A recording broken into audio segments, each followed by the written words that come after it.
What's good, everybody? It's 12:56 in the morning. I'm very tired. I woke up. There was some news about a trade, and we're here.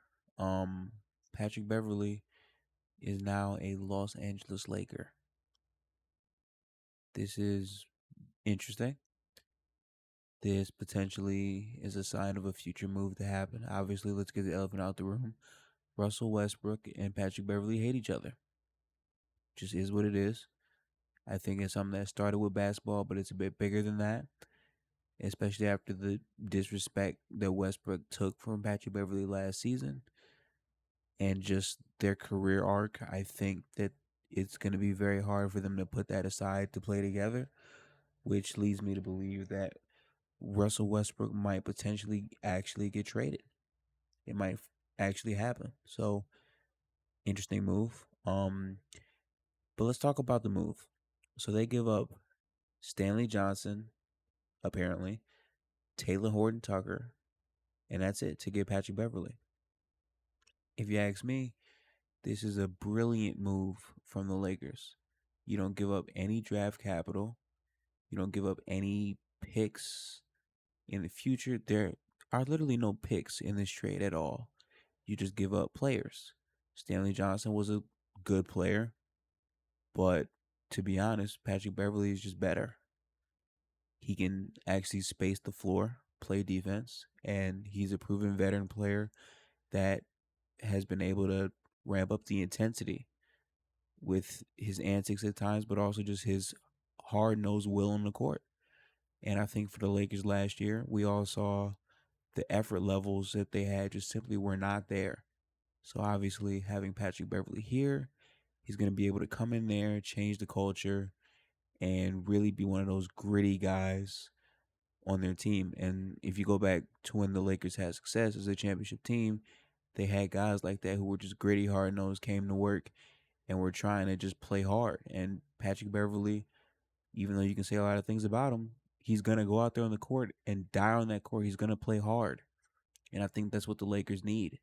And then obviously from a spacing perspective, he's a decent shooter. He can shoot about 37 to 38% from three on maybe two shots a game, and you live with that.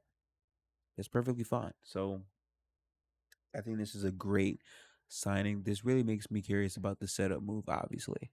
I just, it's very hard for me to envision Patrick Beverly and Westbrook playing on the court at the same time together and not killing each other.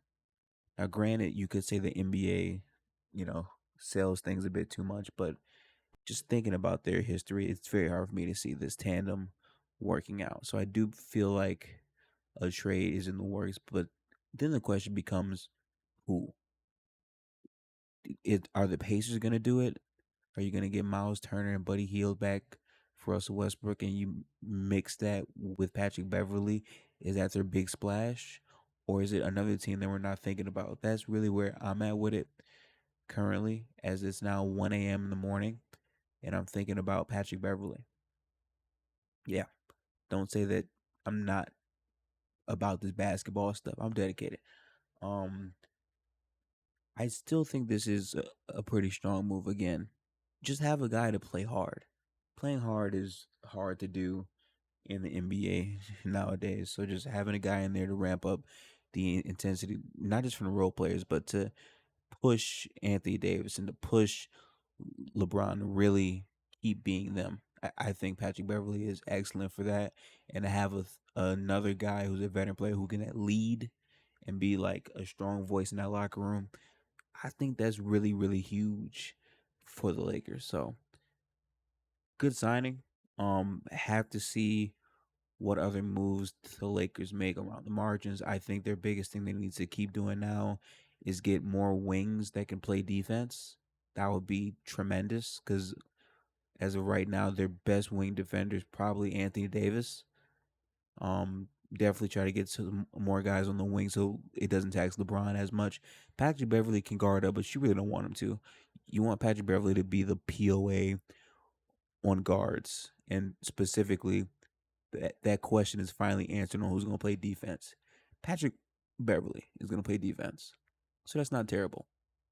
Um, I it's just weird because this really makes me think that with this one move, now that the KD situation is over with, is the league waking up? Is this the time where now training camp's not too far away and teams start to make big boy moves? Because this feels like a really big domino to drop. And obviously, I don't want to get lost in the act of overrating who Patrick Beverly is, but this really feels like a move that can set up other moves, not just for the Lakers, but potentially around the entire league.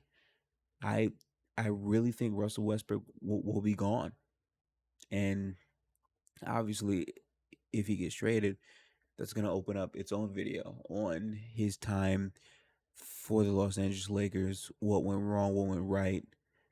I don't want to write that eulogy too soon, but man, what a move!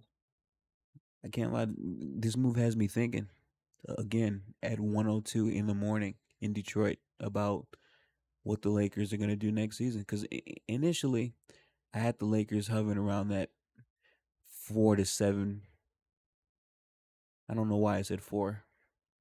I just lied. The 7 to 5 range. But if you're getting Patrick Beverly and Russell Westbrook's not on the roster, they can have a strong argument to be potentially a top 6 seed. I still don't think this team is a championship team, but this is a step in the right direction. So yeah, I'm gonna go to sleep now. But like, comment, subscribe, all that stuff, and I'll catch you guys in another basketball video that's not at 1 a.m. in the morning. Wait, actually, before I get out of here, Patrick Beverly on the Clippers, and now he's on the Lakers. What a move. All right, I'm out.